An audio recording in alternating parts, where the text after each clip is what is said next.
कक्षा 10th प्रश्नावली 8.1 का प्रश्न नंबर 11 हम इस वीडियो में करने वाले हैं। तो प्रश्न नंबर 11 दिया हुआ है, बताइए कि निम्नलिखित कथन सत्य है या असत्य है, कारण सहित अपने उत्तर की पुष्टि कीजिए। ठीक है, सत्य या असत्य बताना है, सही या गलत बताना है हमें।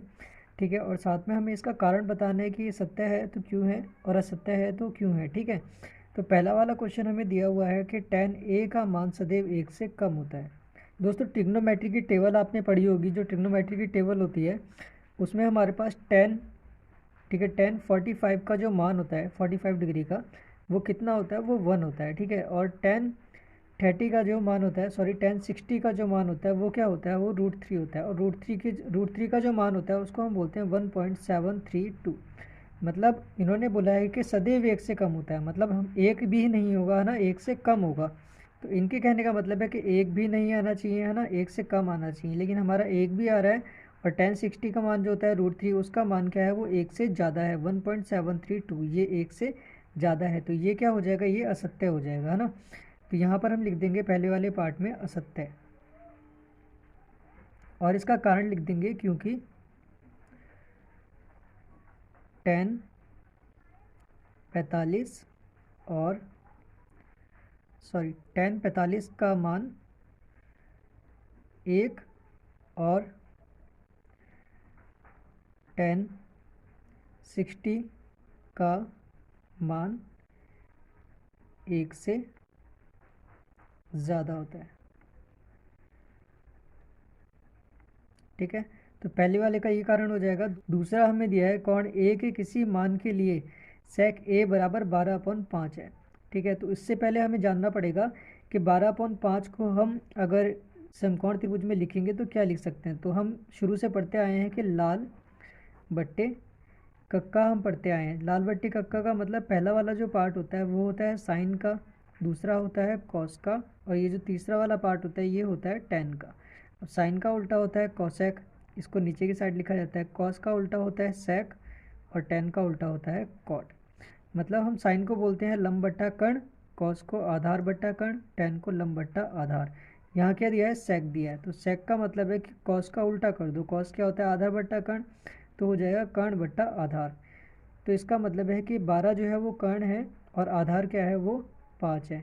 ठीक है, तो हमारे पास जो पाइथागोरस प्रमेय होती है, पाइथागोरस प्रमेय के हिसाब से क्या होता है कि कर्ण का स्क्वायर बराबर लंब का स्क्वायर प्लस आधार का स्क्वायर होता है ना। तो कर्ण का अगर हम मान रखेंगे 12, तो यहाँ आ जाएगा 12 का स्क्वायर बराबर लंब हमें दिया नहीं है, हमें निकालना है, प्लस आधार क्या है, आधार दिया है 5, तो यहाँ पे आ जाएगा 5 का स्क्वायर। अब इसका स्क्वायर करेंगे, 12 की गुणा 12 से करेंगे तो 144 आ जाएगा। फिर एल का स्क्वायर 5 की गुणा 5 से करेंगे तो 25 आ जाएगा। अब 144 में से 25 को माइनस करेंगे, ये प्लस का इधर की साइड आएगा तो माइनस का हो जाएगा। तो यहाँ हो जाएगा एल स्क्वायर बराबर ये।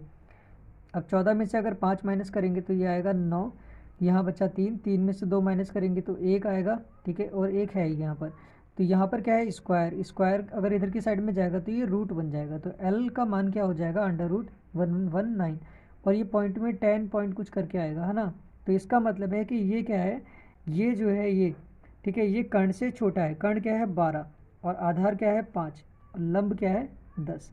पाइथागोरस प्रमेय के हिसाब से क्या होता है कि कर्ण का वर्ग जो होता है, कर्ण जो होता है वो सबसे बड़ी भुजा होती है, और यहाँ पे क्या है, कर्ण जो है वो सबसे बड़ी भुजा है, इसलिए कोण ए के लिए किसी मान के लिए sec a बराबर 12/5 हो सकता है। ठीक है, तो ये भी क्या हो जाएगा, ये सत्य हो जाएगा।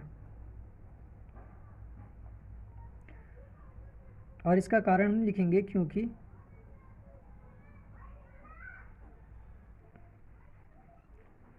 कर्ण का मान लंब और आधार दोनों से ज़्यादा है। ठीक है, अब हम करेंगे इसका थर्ड वाला पार्ट। तो थर्ड वाले पार्ट में हमें दिया है कॉस ए, कोण ए के कोसिकेंट के लिए प्रयुक्त एक संक्षिप्त रूप है।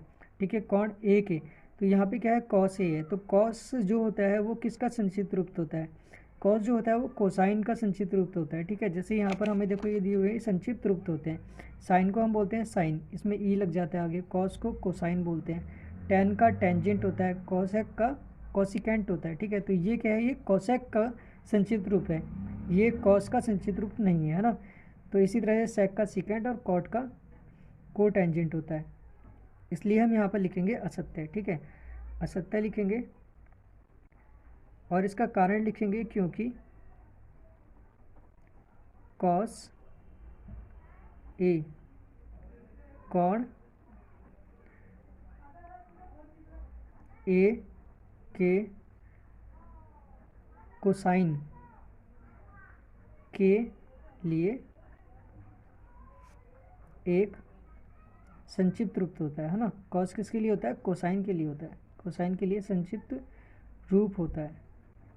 मतलब ये जो होता है ये इनके पूरे पूरे नाम होते हैं, ठीक है। साइन का, साइन को हम साइन बोलते हैं, कॉस को कोसाइन बोलते हैं, टेन को टेंजेंट बोलते हैं, ठीक है। इसी तरह से ये नाम होते हैं। और हमारे पास फोर्थ वाला जो पार्ट दिया है, फोर्थ वाला पार्ट दिया है कॉट ए, कॉट और ए का गुणनफल होता है। तो दोस्तों जो गुणनफल होते हैं, गुणनफल का मतलब होता है दो नंबर जिनका अपने आप में कोई ना कोई अस्तित्व होता है ना। जैसे 2 है और 3 है, इन दोनों के बीच में अगर गुणा का निशान लगा दें तो ये 6 आ जाता है। तो इसका भी एक अस्तित्व होता है अपनी जगह और इसका भी अस्तित्व होता है ना। और यहाँ पर क्या होता है दोस्तों, जैसे ये जो कॉट है और ए है, ठीक है, कॉट और ए जो है वो जब तक अगर हम साथ में नहीं लिखेंगे तो इस कॉट का इस ए के बिना कोई भी अस्तित्व नहीं होगा, है ना। तो यहाँ पे क्या है, कॉट का ए के बिना कोई भी अस्तित्व नहीं होता। तो हम यहाँ क्या लिखेंगे कि ये असत्य है, ठीक है, क्योंकि कॉट का ए के बिना कोई ए हो या फिर कोई कोण, ठीक है, कोई भी कोण हो सकता है, थीटा हो सकता है इसकी जगह पे, ठीक है, के बिना कोई अस्तित्व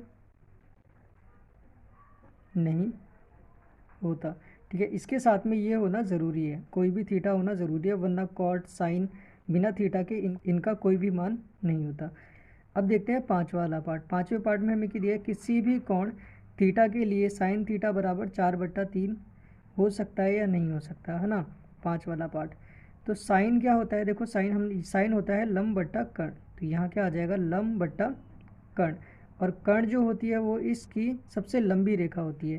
तो यहाँ पे देखो, यहाँ तो साफ साफ पता चल रहा है, कर्ण ये नीचे वाला हो गया, ठीक है, और लंब हो गया ये। कर्ण सबसे लंबी रेखा होती है, लेकिन यहाँ पे क्या है, 3 से बड़ा तो लंब आ रहा है, 4 जो है वो लंब है, कर्ण हमारा छोटा आ रहा है ना। तो इसका मतलब ये क्या हो गया, ये असत्य हो गया है। हमारे पास ये नीचे वाली संख्या बड़ी होनी चाहिए थी, ठीक है। तो हम क्या लिखेंगे, असत्य, ठीक है, क्योंकि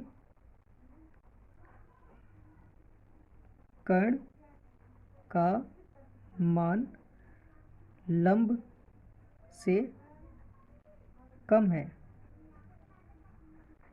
ठीक है।